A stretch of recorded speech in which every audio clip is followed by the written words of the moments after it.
दोस्तों, हमारे समाज में व्यक्ति की मृत्यु के पश्चात उसके परिवार के सदस्य द्वारा मृत्यु भोज का आयोजन किया जाता है, मगर इसे लेकर लोगों में अलग अलग मत हैं। कुछ लोगों के मुताबिक मृत्यु भोज खाना व्यक्ति को पाप का भागीदार बना देता है। जो परिवार मृत्यु भोज का आयोजन धूमधाम से करते हैं, उस परिवार पर अतिरिक्त भार पड़ता है। वहीं कई लोग इसे सालों से चलती आ रही मान्यता के तहत सही करार देते हैं।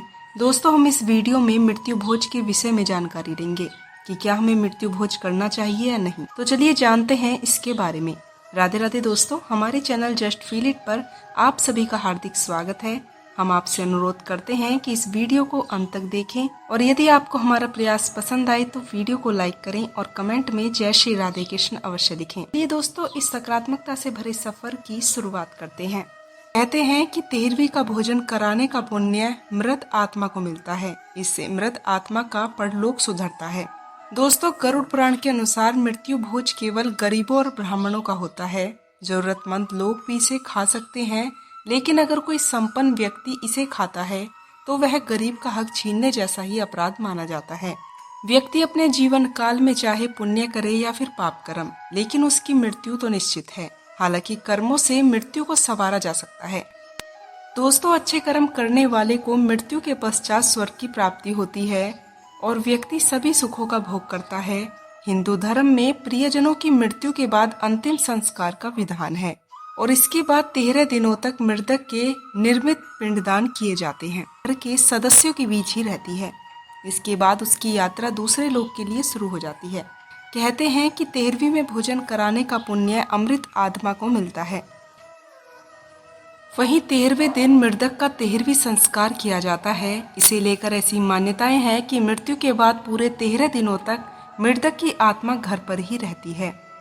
दोस्तों, गरुड़ पुराण के अनुसार क्यों की जाती है 13वीं और क्या है इसका महत्व।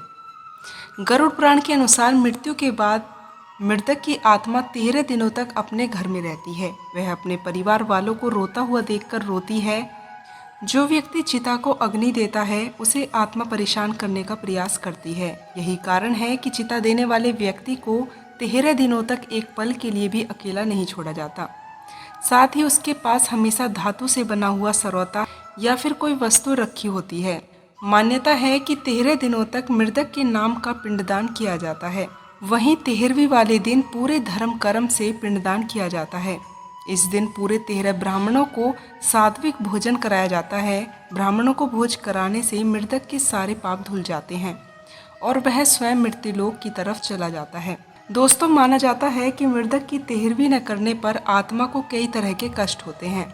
आत्मा की शांति के लिए 13वीं जरूरी होती है। यही कारण है कि हिंदू धर्म में इसकी महत्वता है। दोस्तों, हिंदू धर्म में श्राद्ध कर्म को जरूरी माना गया है। मान्यता है कि मृतक का विधिवत श्राद्ध करने से उसे इस लोक से मुक्ति मिल जाती है। श्राद्ध के बाद आत्मा को यह आभास हो जाता है कि इस दुनिया में उसका कोई स्थान नहीं है और इस तरह आत्मा अपनों से विदा ले लेती है। दोस्तों, गरुड़ पुराण में बताया गया है कि प्रत्येक मृतक के घर वालों को विधि विधान से पिंडदान और श्राद्ध कर्म की प्रक्रिया करनी चाहिए। श्राद्ध न करने पर आत्मा प्रेत बनकर तड़पती रहती है। दोस्तों, मृत्यु भोज करना सामाजिक और धार्मिक दोनों दृष्टिकोण से ग्रहण करने योग्य नहीं है। मृत्यु भोज खाने वाले की ऊर्जा नष्ट हो जाती है। महाभारत के अनुशासन पर्व में लिखा हुआ है कि जिस परिवार में मृत्यु जैसी आपदा आ गई हो, उसके साथ इस संकट की घड़ी में तन मन धन से सहयोग करें, परंतु 12वीं या 13वीं पर मृतक भोज का पूर्ण जोर से बहिष्कार करें। महाभारत में दुर्योधन द्वारा श्री कृष्ण से भोजन करने के आग्रह पर तब भगवान श्री कृष्ण ने कहा था कि जब खिलाने वाले का मन प्रसन्न हो और खाने वाले का मन भी प्रसन्न हो तभी भोजन करना चाहिए। वहीं सामाजिक दृष्टिकोण से यह उचित नहीं है। किसी सदस्य के मरने के दौरान उसके इलाज में बहुत परेशानी आती है। व्यक्ति की आर्थिक स्थिति कमजोर हो जाती है। लोग कर्ज में डूब जाते हैं। ऐसे में सिर्फ लोग लज्जा की वजह से और अधिक कर्ज या चल अचल संपत्ति को बेचकर मृत्यु भोज कराना किसी भी दृष्टिकोण से उचित नहीं माना जाता। दोस्तों, समाज में बड़ी संख्या में लोग इस मृत्यु भोज के पक्ष में नहीं होते। हजारों लोगों को खिलाना किसी भी कर्मकांड का हिस्सा नहीं है। महामंडलेश्वर स्वामी उपदेश पराशर ने बताया है कि किसी भी शास्त्र में सैकड़ों हजारों लोगों को खिलाने का विधान नहीं है। श्राद्ध शब्द श्रद्धा से आया है और जो श्रद्धा से किया जाए वही श्राद्ध होता है। श्राद्ध पूर्ण रूप से वैज्ञानिक है। हमारे महर्षियों ने एक विधान बनाया है जिसमें 10 दिनों का प्रायश्चित किया जाए। दोस्तों, हमारे महर्षियों ने एक विधान बनाया है जिसमें 10 दिनों का प्रायश्चित किया जाता है। इसमें 3 दिन का कर्मकांड होता है, दशम एकादशी और द्वादशा को कर्मकांड करना होता है। अंतिम संस्कार में पिंडदान और महापात्रदान का विधान होता है। आचार्य राधाकांत शास्त्री ने बताया है कि अंतिम संस्कार में 10 पिंडदान कर जल शरीर के देवत्व को प्राप्त कर लेता है। इसमें ईश्वर से प्रार्थना करते हैं और इसे 10 गात्र कहा जाता है। एकादशा गात्र को पिंडदान व महापात्रदान किया जाता है। द्वादशा को मानसिक पिंडदान, पितरों के लिए पिंडदान कर घर पर 13 या 16 पंडितों, रिश्तेदारों व परिवार के लोगों के साथ सामूहिक भोजन किया जाता है, जिसे मृत्यु भोज कहा जाता है। मृत्यु भोज के नाम पर रुपए खर्चा करना शास्त्रों के हिसाब से सही नहीं माना जाता। आचार्य पंडित सुजीत त्रिवेदी ने मृत्यु भोज पर हजारों लोगों को एकत्रित कर लाखों रुपए खर्च करना शास्त्र सम्मत नहीं माना है। ब्राह्मणों के मुख से देवता भव्य को और पिता काव्य को प्राप्त करता है, ऐसा शास्त्रीय प्रमाण है। कहीं भी व्यापक स्तर पर मृत्यु भोज का प्रावधान नहीं है। दोस्तों, इसी बीच मथुरा वृंदावन के संत श्री प्रेमानंद महाराज जी का भी कथन सामने आया है। प्रेमानंद महाराज जी की बातें बड़ी ही सुलभ और सहज होती हैं और इस वजह से वो काफ़ी लोकप्रिय भी हैं। प्रेमानंद महाराज जी जीवन से जुड़ी सारी बातों का उल्लेख करते हैं। वह अपने ज्ञान से लोगों को अवगत कराते हैं। आइए जानते हैं मृत्यु भोज के बारे में प्रेमानंद महाराज जी ने क्या कहा है। दोस्तों, मृत्यु भोज करना चाहिए या नहीं, इस पर प्रेमानंद महाराज जी ने क्या कहा, इसके बारे में जानते हैं। प्रेमानंद महाराज जी के दर्शन के लिए देश से ही नहीं बल्कि विदेशों के कोने कोने से श्रद्धालु पहुंचते हैं।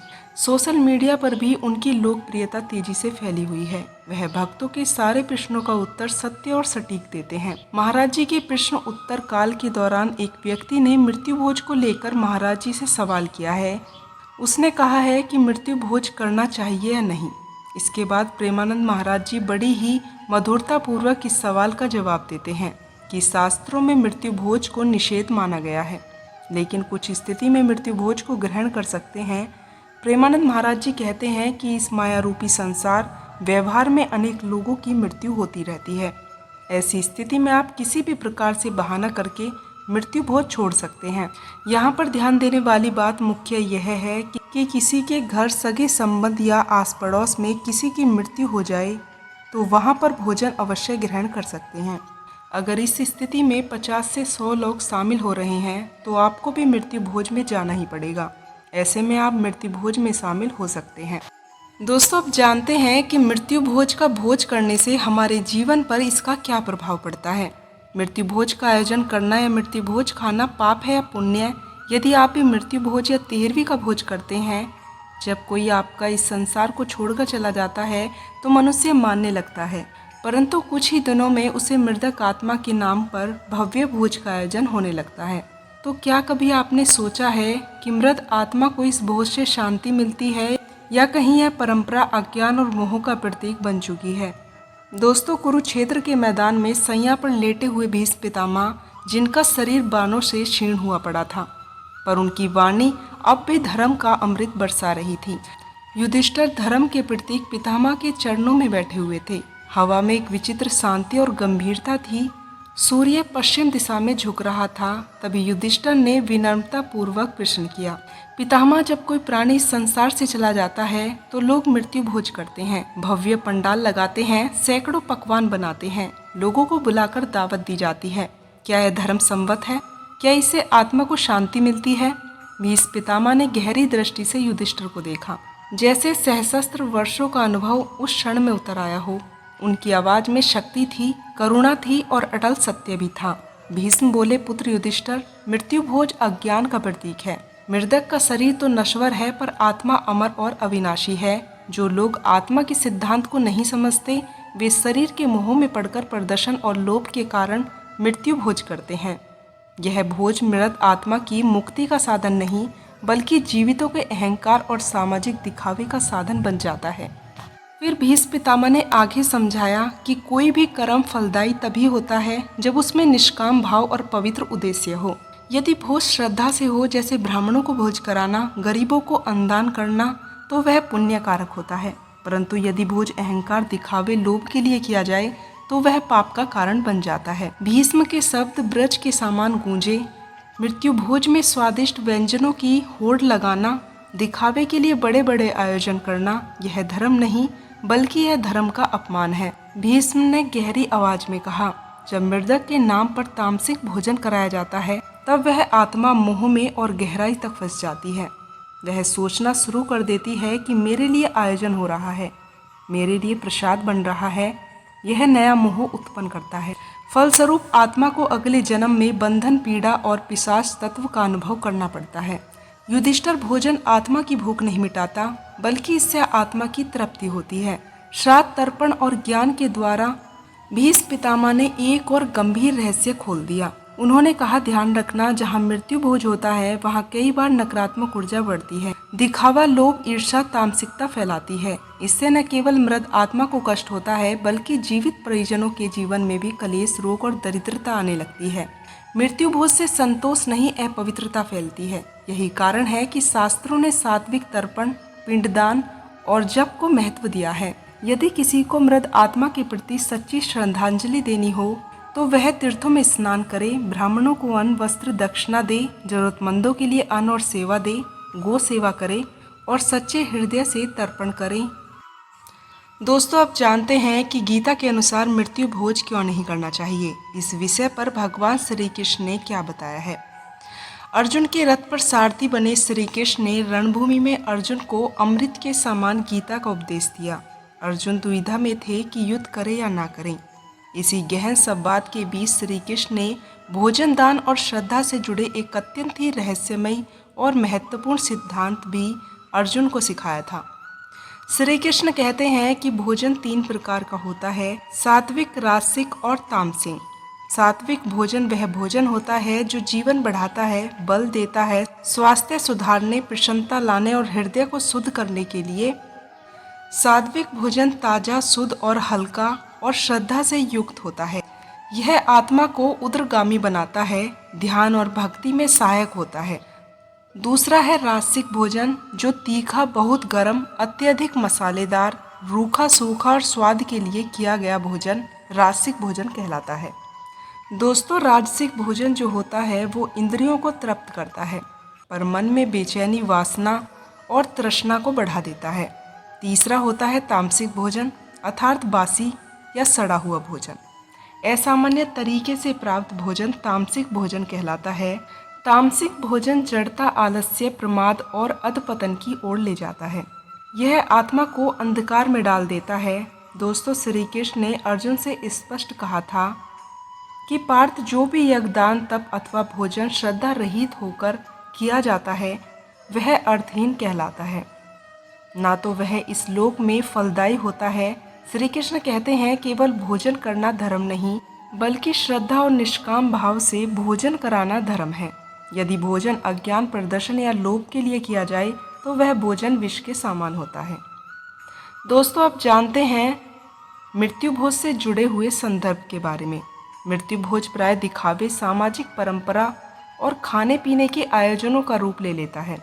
यहाँ न तो श्रद्धा होती है और न ही आत्मा के कल्याण की भावनाएं, बल्कि स्वाद, प्रदर्शन और सामाजिक मान सम्मान का डर छिपा होता है।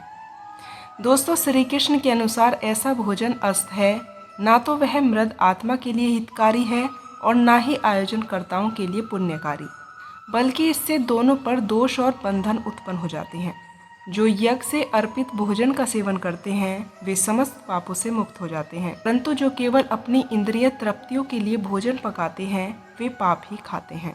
मतलब यदि भोजन अर्पण भावना से हो, जैसे ईश्वर को अर्पित कर भोजन करें, तो वह मोक्षदायक है। लेकिन यदि केवल स्वाद के लिए अहंकार या मोह से भोजन किया जाए तो वह पापदायी भोजन कहलाता है।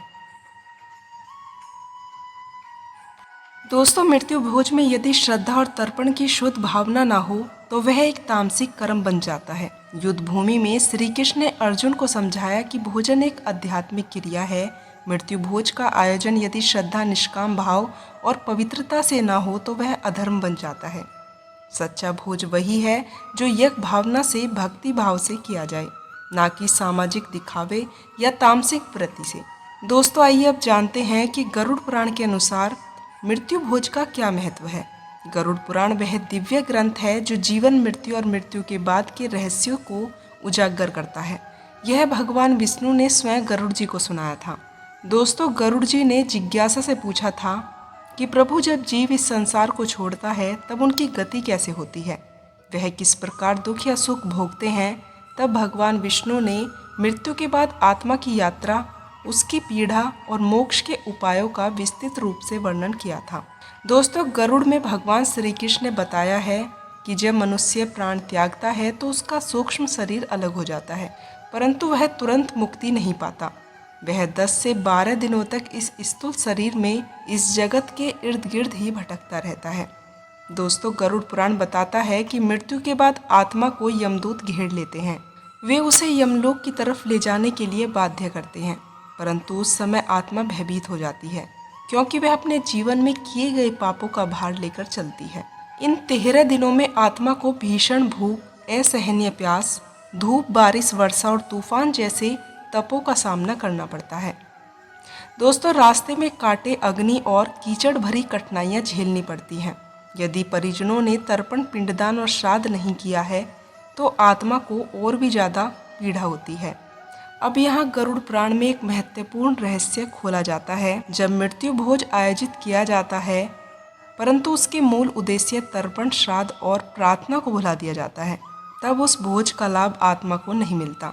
बल्कि यदि भोजन केवल दिखावे, मान प्रतिष्ठा या भोग विलास के लिए किया जाए, या यदि भोजन में अपवित्रता और अशुद्ध आचरण हो, तो मृत आत्मा को तृप्ति नहीं बल्कि और अधिक कलेश मिलता है। भीष्म पितामह ने जो शिक्षा युधिष्ठिर को दी थी, वही आज के युग में उतनी ही जरूरी है। किंतु दुर्भाग्यवश समय के साथ मृत्यु के बाद श्रद्धा और सेवा का स्थान दिखावा, भौतिक प्रदर्शन और अर्थव्यय ने ले लिया है।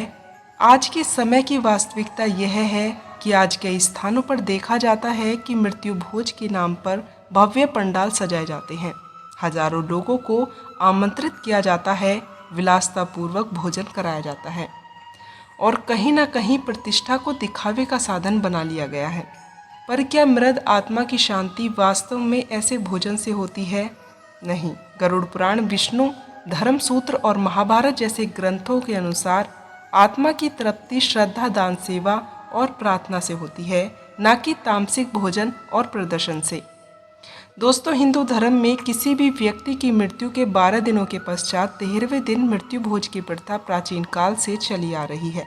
यह मृत्यु भोज 13वें दिन ही क्यों कराया जाता है, इस प्रश्न का उत्तर हमें गरुड़ पुराण से मिल जाता है, जिसमें यह विदित है कि देवांगत आत्माओं को उनकी मृत्यु के पश्चात 13 दिनों तक 13 गांवों को पार करना होता है। गरुड़ पुराण के अनुसार यह गांव बड़े ही भयानक होते हैं, आनंददायक नहीं होते। यह जंगल, कांटों और अग्नि से भरा हुआ गांव होता है, जिसे पार करते हुए आत्माओं को यमराज के समक्ष उपस्थित होना होता है।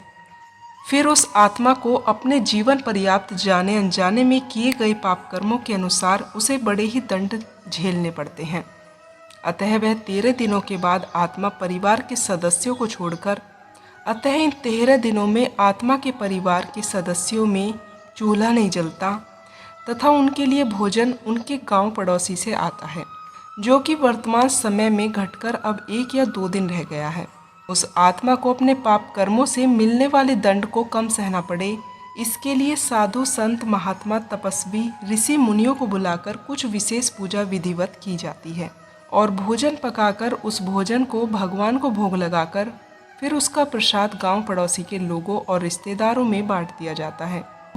दोस्तों, किसी भी नियम या प्रथा में समय के साथ परिवर्तन होता रहता है। मृत्यु के उपरांत अंतिम संस्कार विवाह नियमों के बहुत सारे परिवर्तन देखे गए हैं, तो यह आवश्यक नहीं है कि किसी व्यक्ति की मृत्यु के बाद उसके परिवार के सदस्य यह मृत्यु भोज कराने में कर्जे में डूब जाएं। इससे मृत्यु भोज के पीछे जो उद्देश्य होता है, जिसमें तपस्वी और कुछ गरीब लोगों को और सभी रिश्तेदारों को सिर्फ भगवान को चढ़ाया हुआ प्रसाद दिया जाने का रूप इतना विस्तृत और विकृत हो जाता है कि इसमें परिवर्तन लाया जाना अति आवश्यक है। मृत्यु भोज कराना अनुचित नहीं है, किंतु इसके परिवर्तन रूप में बुराई है। यह अपने नियम पूर्ण ढंग से शास्त्रों के अनुसार निभाया जाना चाहिए। दोस्तों, हिंदू धर्म के अनुसार कर्मों की गति के अनुसार व्यक्ति को दूसरी योनि मिलती है। यदि किसी को नहीं मिलती है तो फिर वह प्रेत योनि में चला जाता है, या यदि उसके कर्म अच्छे हैं तो वह पितृलोक या देवलोक में कुछ काल रहने के बाद पुनः मनुष्य योनि में जन्म ले लेता है। दोस्तों, निश्चित ही है कि जिन्होंने प्रेत योनि मिली है और वो पितृलोक चले गए हैं तो उनके लिए भी श्राद्ध कर्म किया जाता है। लेकिन जिन्होंने दूसरा जन्म ले लिया है, क्या उन्हें भी श्राद्ध का फल मिलता है? गति कई प्रकार की होती है। प्रेत योनि में जाना एक दुर्गति है। दोस्तों, पितरों का श्राद्ध करने वाले और उनका तर्पण करने वाले उनकी सद्गति में सहयोग करते हैं। हमारे जो पूर्वज पितृलोक नहीं जा सके या जिन्हें दोबारा जन्म नहीं मिला, ऐसी अतृप्त और अशक्त भाव में लिप्त आत्माओं के लिए गया में मुक्ति तृप्ति का कर्म तर्पण और पिंडदान किया जाता है। दोस्तों, कहते हैं कि गया में श्राद्ध करने के उपरांत अंतिम श्राद्ध बदरिका क्षेत्र के ब्रह्म कपाली में किया जाता है, जहां से ये आत्मा प्रेत योनि से छूटकर मनुष्य योनि में जन्म ले लेती है। यह पितृलोक में पितरों के साथ निश्चित काल के लिए चली जाती है। दोस्तों, मान्यता है कि पितृलोक में किसी आत्मा का पहुंचना बहुत ही सौभाग्य की बात होती है। वहां वह अपने सभी पूर्वजों से मिलकर सभी संतापों से मुक्त होकर रहती है और सुख भोगने के बाद एक निश्चित काल के बाद मनुष्य योनि धारण करती है। जब धरती पर पितृपक्ष प्रारंभ होता है, तब ऐसे ही हमारे पितृ अपने वंशजों को देखने के लिए धरती पर आते हैं और उनके द्वारा किए गए श्राद्ध कर्मों का भोग ग्रहण करके उन्हें आशीर्वाद देकर उनके दुखों को मिटा देते हैं। दोस्तों, यजुर्वेद में कहा गया है कि शरीर छोड़ने के पश्चात जिन्होंने तप ध्यान किया है वे ब्रह्मलोक चले जाते हैं, अर्थात ब्रह्मलीन हो जाते हैं। कुछ सत्कर्म करने वाले भक्तजन स्वर्ग चले जाते हैं, स्वर्ग अर्थात वे देव बन जाते हैं। राक्षसी कर्म करने वाले प्रेत योनि में अनंत काल तक भटकते रहते हैं और कुछ पुनः धरती पर जन्म ले लेते हैं। दोस्तों, जन्म लेने वालों में जरूरी नहीं है कि मनुष्य योनि में ही जन्म मिले, अतः ऐसे पूर्वजों को भी उनके वंशजों द्वारा दिया गया श्राद्ध कर्म लगता है। दरअसल शास्त्रों में कहा गया है कि हम अन्न जल को अग्नि को दान करते हैं, अग्नि उक्त अन्न जल को हमारे पितरों तक पहुँच। दोस्तों, श्राद्ध और तर्पण जिनके निर्मित किया गया है उस तक जल और अग्नि के माध्यम से यह सुगंध रूप में पहुंचकर उन्हें तृप्त करता है। वास्तव में श्रद्धा पूर्वक श्राद्ध में किए गए भोजन का सूक्ष्म अंश प्रणीत होकर उसे अनुमात और मात्रा में प्राणी को मिलता है, जिस योनि में वह प्राणी वर्तमान में है। दोस्तों, इस संबंध में पुराणों में कई जगह पर उल्लेख मिलता है कि उस जीवित प्राणी को भी श्राद्ध के भोग का अंश मिलता है, जिसे कि उसका हृदय तृप्त हो जाता है। जल, अग्नि और वायु उसके अंश को पहुंचाने में माध्यम बनते हैं। आत्मा सहस्त्र दिनों तक यात्रा करने के पश्चात 18वें दिन यमपुरी पहुंच जाती है। गरुड़ पुराण में यमपुरी के इस रास्ते पर वैतरणी नदी का उल्लेख मिलता है। वैतरणी नदी विष्टा और रक्त से भरी रहती है। जिसने गाय को दान दिया है वह इस वैतरणी नदी को आसानी से पार कर यमलोक पहुंच जाता है, अन्यथा इस नदी में वह डूबता रहता है और यमदूत उसे निकालकर फिर से धक्का देते रहते हैं। दोस्तों, यमपुरी पहुंचने के बाद आत्मा पुरुषोदका नामक एक और नदी के पास पहुंच जाती है, जिसका जल स्वच्छ होता है और उसमें कमल के फूल खिले रहते हैं। इस नदी के किनारे छायादार बड़ का एक वृक्ष है, जहां आत्मा थोड़ी देर के लिए विश्राम करती है। यहीं पर उसे उसके पुत्रों या परिजनों द्वारा दिए गए पिंडदान और तर्पण का भोजन मिलता है, जिससे उसमें पुनः शक्ति का संचार हो जाता है। दोस्तों, मृत्यु के बाद क्यों जरूरी है 13वीं भोज? आत्मा को मिलती है मुक्ति। दोस्तों, अब नजर डालते हैं कि मृत्यु के बाद क्यों जरूरी होता है 13वीं भोज। आत्मा को कैसे मुक्ति मिलती है? हिंदू धर्म में किसी व्यक्ति की मृत्यु के बाद उसकी आत्मा की शांति के लिए 13वीं भोज की परंपरा निभाई जाती है।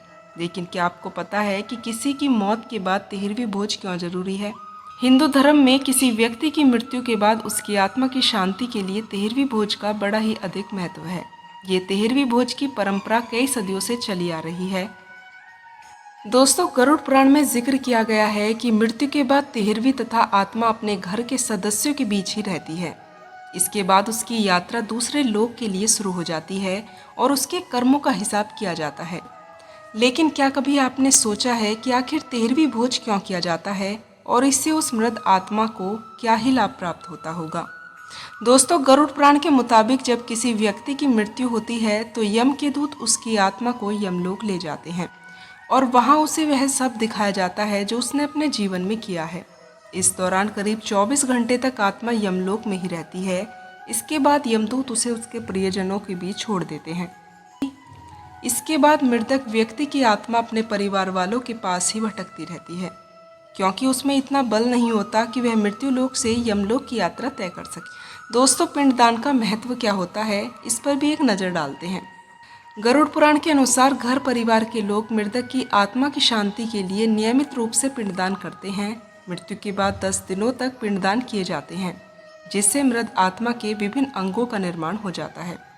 दोस्तों, 11वें और 12वें दिन के पिंडदान से शरीर, मांस और त्वचा का निर्माण होता है, और फिर 13वें दिन जब 13वीं की जाती है तब मृतक के नाम से जो पिंडदान किया जाता है उससे वह यमलोक तक की यात्रा तय करता है।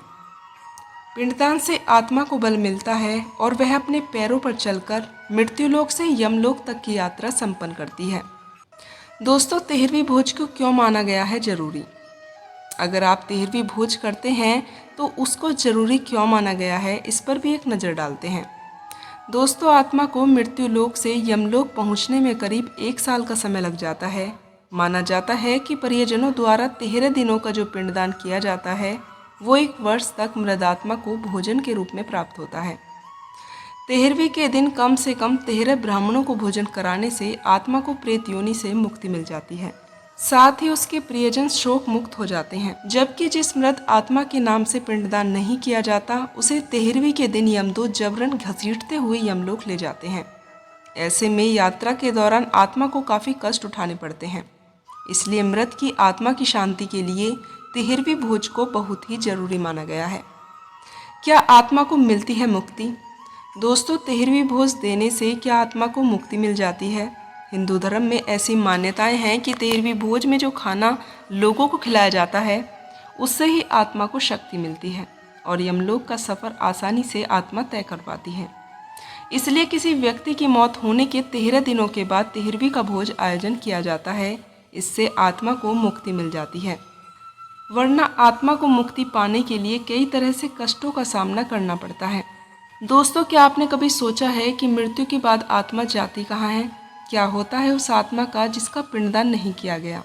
गरुड़ पुराण में विस्तार से इसके बारे में बताया गया है। यदि आत्मा को विधिवत पूर्व से तर्पण और श्राद्ध नहीं मिलता तो वह प्रेत योनि में फंसी रह जाती है। एक ऐसी रहस्यमय संसार जहाँ भूख और दर्द है और ना ही खत्म होने वाला अंधकार।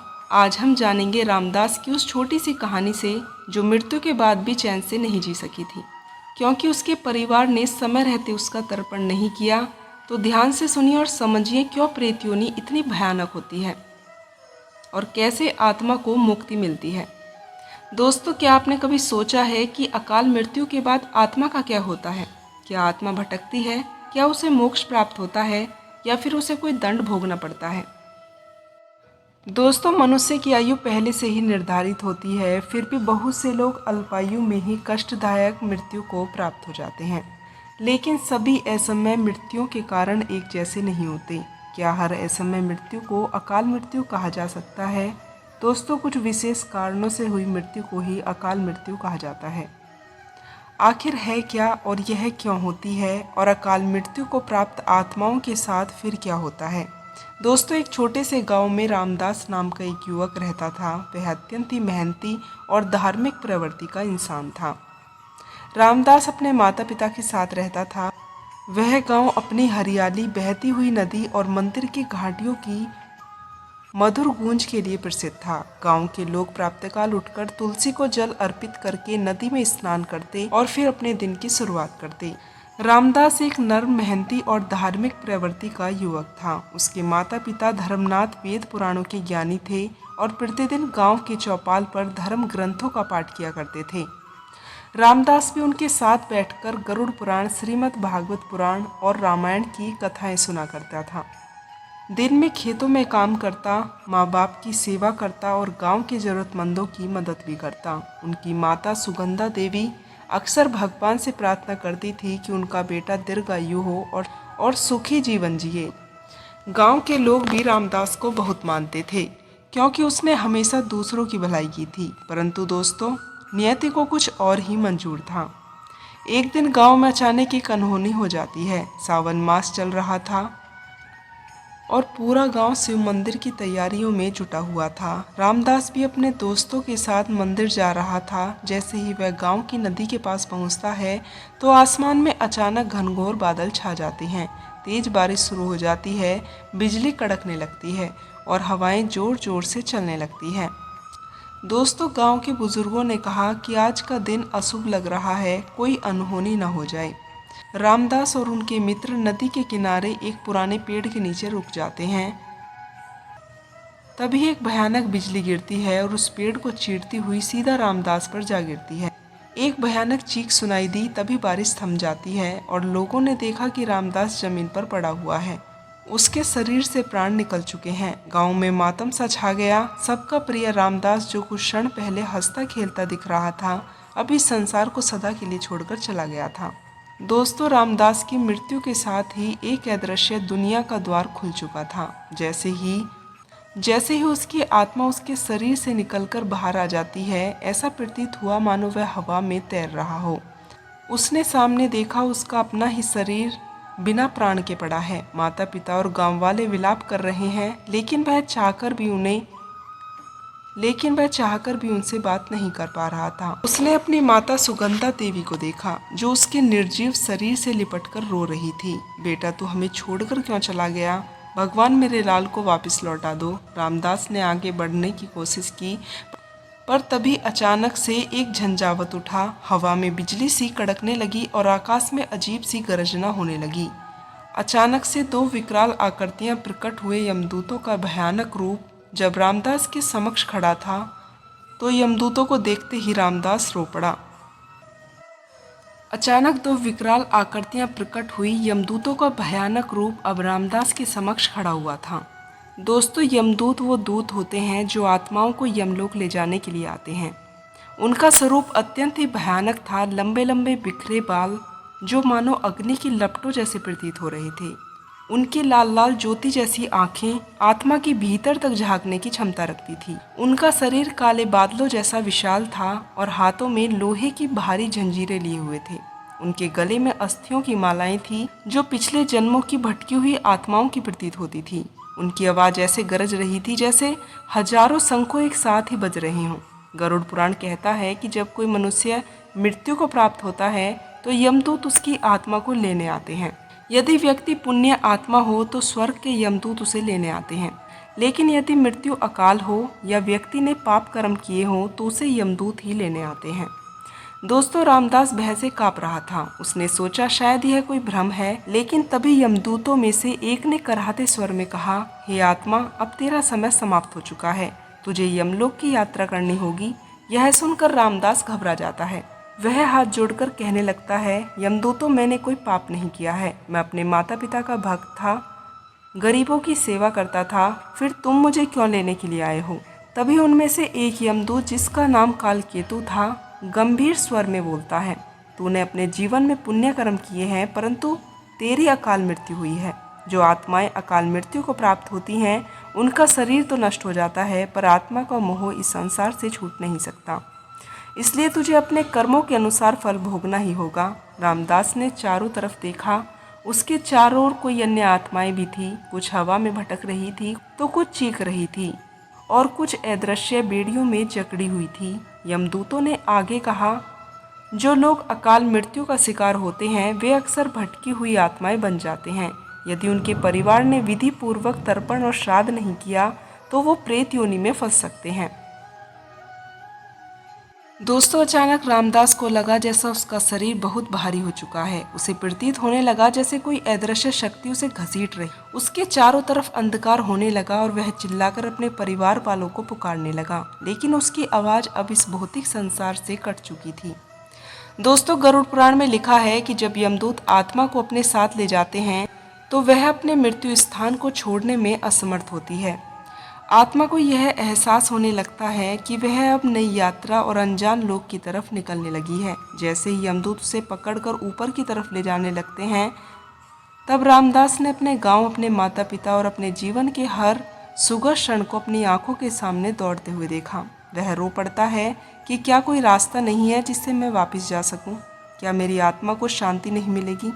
दोस्तों, यमदूतों में से एक, जिसका नाम सूर्यकेतु था, उसने उत्तर दिया, यदि तेरे परिवार ने तेरा श्राद्ध और पिंडदान विधि पूर्वक किया तो तुझे मोक्ष मिल सकता है, लेकिन अगर उन्होंने ऐसा नहीं किया तो तुझे भयानक पीड़ा सहनी पड़ेगी। यह सुनकर रामदास की आत्मा कांप उठती है। जैसे ही यमदूत उसे ऊपर उठाने लगते हैं तो उसने देखा कि चारों ओर अजीब अजीब आकृतियां घूम रही हैं। कुछ आत्माएं जल रही थी तो कुछ रो रही थी और कुछ तो भूख प्यास से कराह रही थी। यमदूतों ने कहा कि यह वे आत्माएं हैं जिनके परिवार वालों ने इनका तर्पण नहीं किया। इन्हें पाने की एक बूंद भी नसीब नहीं होती। गरुड़ पुराण के अनुसार जो आत्माएं बिना पिंडदान यमलोक चली जाती हैं, वे 49 दिनों तक भटकती ही रहती हैं और कष्ट सहती रहती हैं। रामदास अब भयभीत हो चुका था। उसने सोचा, काश मेरे माता पिता को यह सब पता हो और वो मेरे लिए तुरंत तर्पण करें। यमदूत रामदास को लेकर यमलोक के द्वार की तरफ बढ़ने लगते हैं। अब उसका अगला सामना चित्रगुप्त और यमराज से होने वाला था, लेकिन उसके मन में अब भी एक सवाल था कि क्या मेरी आत्मा को मुक्ति मिलेगी या मुझे भी अन्य भटकी हुई आत्माओं की तरह ही भटकना पड़ेगा। दोस्तों, मृत्यु केवल शरीर का अंत है, आत्मा का नहीं। गरुड़ पुराण में वर्णित है कि जो आत्माएं अकाल मृत्यु, अधूरे कर्म या पाप कर्मों के कारण यमलोक की यात्रा में बाधा पाती हैं, वे प्रेत योनि में फंस जाती हैं। यह एक भयानक अवस्था होती है जहां आत्मा को असहनीय पीड़ा सहनी पड़ती है।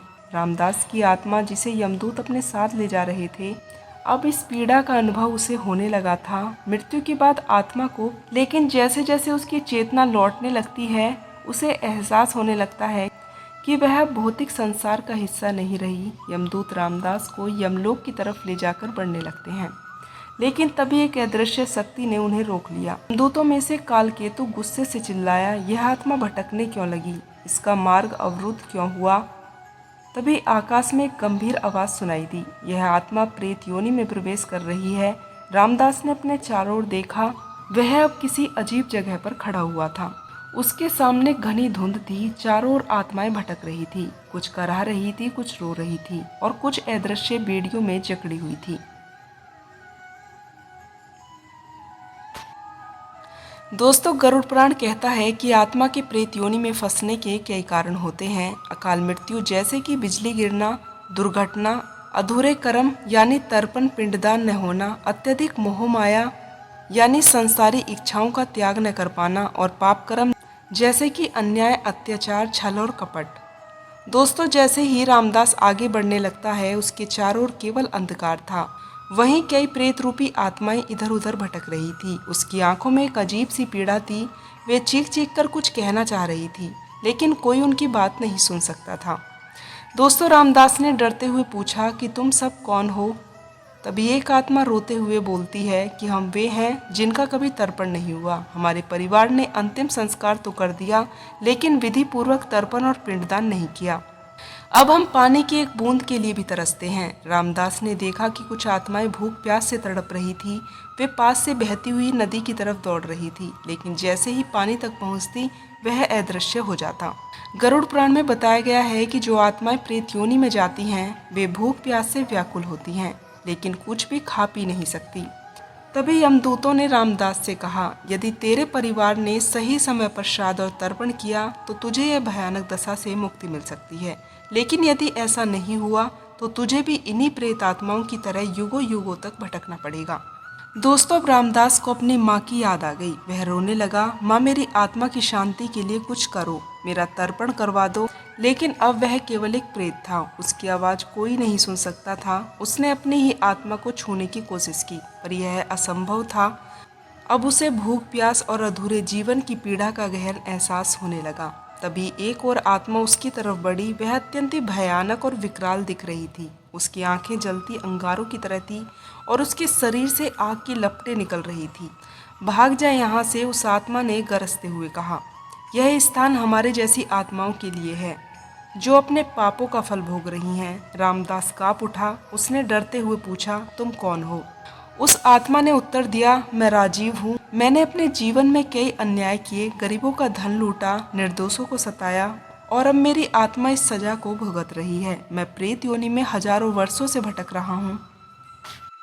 दोस्तों, रामदास को यह सुनकर और भी भय लगने लगता है। उसको महसूस हुआ कि उसकी आत्मा भारी हो रही है।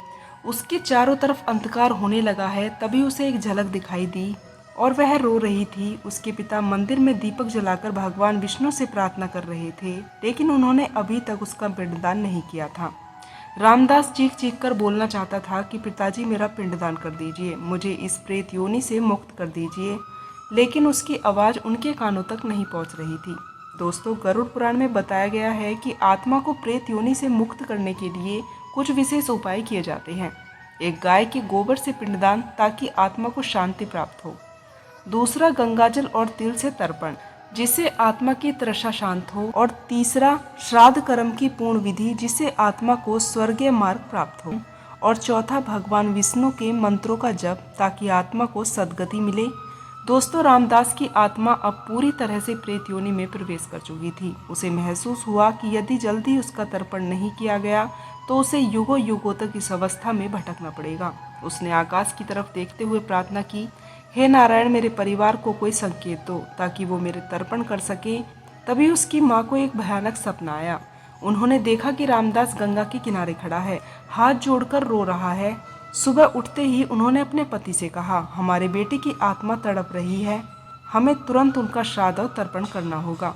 अगले ही दिन धर्मनाथ जी ने पुरोहितों को बुलाया, विधि पूर्वक पिंडदान किया, गंगा तट पर जाकर तर्पण किया और भगवान विष्णु से अपने पुत्र की आत्मा की शांति के लिए प्रार्थना की। दोस्तों, कुछ ही दिनों के बाद रामदास की आत्मा ने एक अद्भुत प्रकाश देखा। अब वह प्रेत योनि से मुक्ति पा चुका था। तो दोस्तों, आपने देखा कि कैसे रामदास की आत्मा तड़पती रही, कैसे उसने प्रेत योनि में पीड़ा सही और अंत में जब उसके माता पिता ने विधि पूर्वक उसका तर्पण और श्राद्ध किया तभी जाकर उसे मुक्ति मिली। दोस्तों, गरुड़ पुराण हमें यही सिखाता है कि मृत्यु एक अंत नहीं बल्कि यात्रा की शुरुआत होती है और इस यात्रा से ही आत्मा को शांति मिलती है। दोस्तों, इसी के साथ मृत्यु भोज की यह जानकारी यहीं समाप्त हुई। आप लोगों का मेरे साथ अंत तक जुड़े रहने के लिए दिल से धन्यवाद।